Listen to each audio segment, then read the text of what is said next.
Hello friends, last व्हिडिओमध्ये आपण काय बघितलं? Wave particle duality. कोणताही पार्टिकल असेल किंवा वेव्ह असेल तर ते काय करतं, दोन नेचर दाखवतं. एक आहे वेव्ह नेचर आणि दुसरा आहे पार्टिकल नेचर, जे आपण कशावरून डिफाईन केलं तर वेव्ह पार्टिकल ड्युअलिटी मध्ये आपण काय बघितले? डी ब्रॉग्ली इक्वेशन बघितलेलं आहे. त्या डी ब्रॉग्ली इक्वेशन मध्ये आपल्याला काय समजलं? जे पार्टिकल आहे त्याचं मोमेंटम आपल्याला भेटतं, पण त्याची पोझिशन आपल्याला भेटत नाही.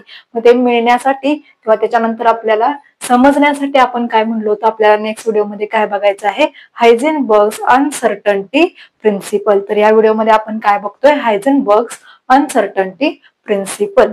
आता बघा, it is impossible to determine the position and momentum of a small particle simultaneously with accuracy. म्हणजे काय सांगतोय आपण? आपल्याला इम्पॉसिबल आहे एखाद्या स्मॉल पार्टिकल जर आपण घेतला तर त्याची पोझिशन आणि त्याची मोमेंटम एकाच वेळी डिटरमाइन करायला, आणि ते पण कसं? विथ अॅक्युरसी आपल्याला काय आहे? डिफिकल्ट आहे किंवा ते इम्पॉसिबल आहे. मग त्याच्यानंतर आपल्याला काय समजलं? किंवा ह्या हायझेनबर्ग अनसर्टन्टी प्रिन्सिपलने काय केलं? एक इक्वेशन दिलं, delta x into delta p is equal to h upon 4 pi. H काय आहे? प्लँक्स कॉन्स्टंट आहे. डेल्टा एक्स काय आहे? Uncertainty in position, uncertainty in position, आणि डेल्टा पी काय आहे? Uncertainty in momentum. आपण काय काय बघतोय? पोझिशन आणि मोमेंटम आपल्याला डिटरमाइन करता येत नाही. आता सिंपल गोष्ट आहे, जर एखादी गोष्ट मुवमेंट मध्ये असेल, म्हणजे सपोज काय करू आपण, ठराविक व्हेलॉसिटी मध्ये असेल, तर त्या गोष्टीची, त्या वस्तूची आपण काय करू शकत नाही? पोझिशन फिक्स करू शकत नाही.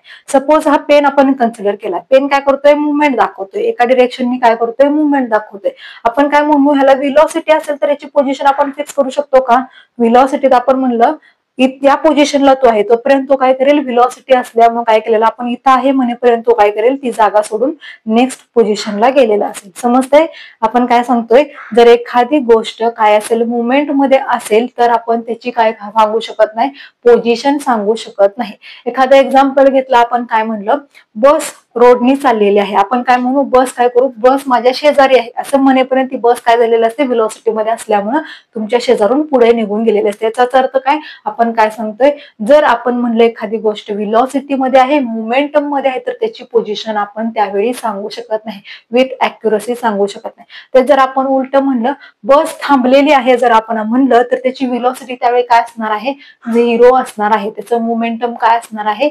0 असणार आहे. जर आपण काय म्हणतो मग, पोझिशन आणि मोमेंटम आपण ऍट अ टाइम डिटरमाइन करू शकत नाही. एखादी गोष्ट काय म्हणू आपण? ती काय आहे? आपण काय सांगतो? त्याची पोझिशन जर आपल्याला माहिती असेल तर त्याचं मोमेंटम आपण काढू शकत नाही. मोमेंटम असणारच नाही, त्यामुळे आपण काढू शकत नाही. हेच आपण सिंपल मध्ये काय सांगतोय? आपल्याला काय करता येत नाही, एकाच वेळी त्याची पोझिशन आणि मोमेंटम विथ अॅक्युरसी आपण डिटरमाइन करू शकत नाही.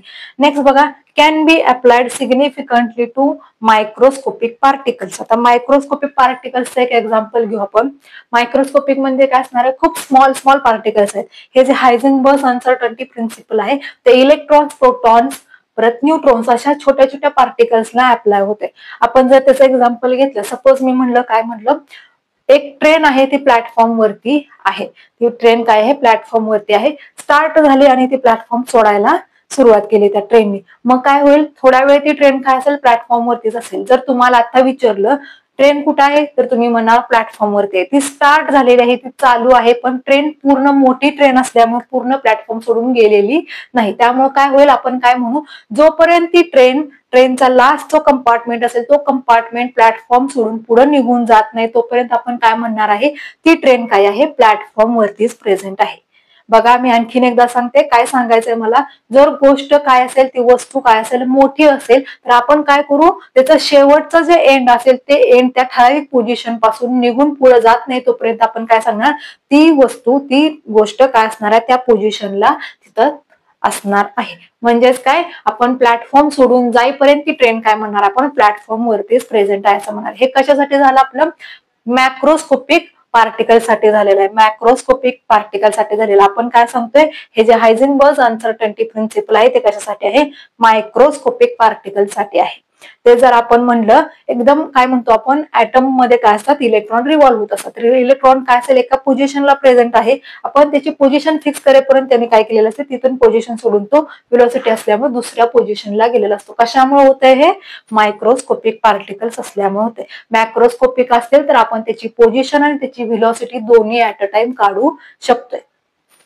नेक्स्ट बघा, to decide position and momentum of an electron in an atom study of quantum numbers becomes essential. ज्याचा स्टडी आपण अगोदरच केलेला आहे. आपण जर काय केलं एखाद्या पार्टिकलची आपल्याला एनर्जी आणि त्याची पोझिशन, एनर्जी आणि पोझिशन, एनर्जी म्हणजे काय त्याचं मोमेंटम आणि पोझिशन जर डिसाइड करायचे असेल मायक्रोस्कोपिक पार्टिकल साठी तर आपल्याला काय करावं लागतं स्टडी करावा लागतो. कशाचा?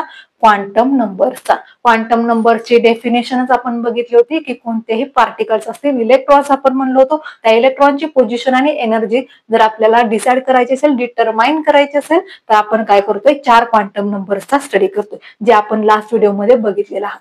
तर काय सांगतोय आपण हायझेनबर्ग अनसर्टन्टी प्रिन्सिपल काय सांगतोय इम्पॉसिबल आहे आपल्याला पोझिशन आणि मोमेंटम विथ अॅक्युरेसी डिटरमाइन करणं कोणासाठी मायक्रोस्कोपिक पार्टिकल साठी. आणि ह्या प्रिन्सिपलने काय दिलंय एक इक्वेशन दिलेलं आहे delta x into delta p is equal to h upon 4 h काय आहे प्लँक्स कॉन्स्टंट आहे, डेल्टा एक्स काय आहे अनसर्टन्टी इन पोझिशन आणि डेल्टा पी काय आहे अनसर्टन्टी इन मोमेंटम. मग आपण काय करू शकत नाही पोझिशन आणि मोमेंटम ऍट अ टाइम इलेक्ट्रॉनसाठी डिसाइड करू शकत नाही. मग इलेक्ट्रॉनची पोझिशन आणि त्याचं मोमेंटम डिसाइड करण्यासाठी आपल्याला क्वांटम नंबरचा स्टडी करावा लागतो. मग 4 क्वांटम नंबर आपल्याला माहिती असेल तर आपल्याला त्या इलेक्ट्रॉनचं मोमेंटम आणि त्या इलेक्ट्रॉनची पोझिशन दोन्हीही आपण काय करू शकतो डिटरमाइन करू शकतो. तर हे होतं हायझेनबर्ग अनसर्टन्टी प्रिन्सिपल. याच्या अगोदर आपण बघितलेलं आहे वेव्ह पार्टिकल ड्युअलिटी.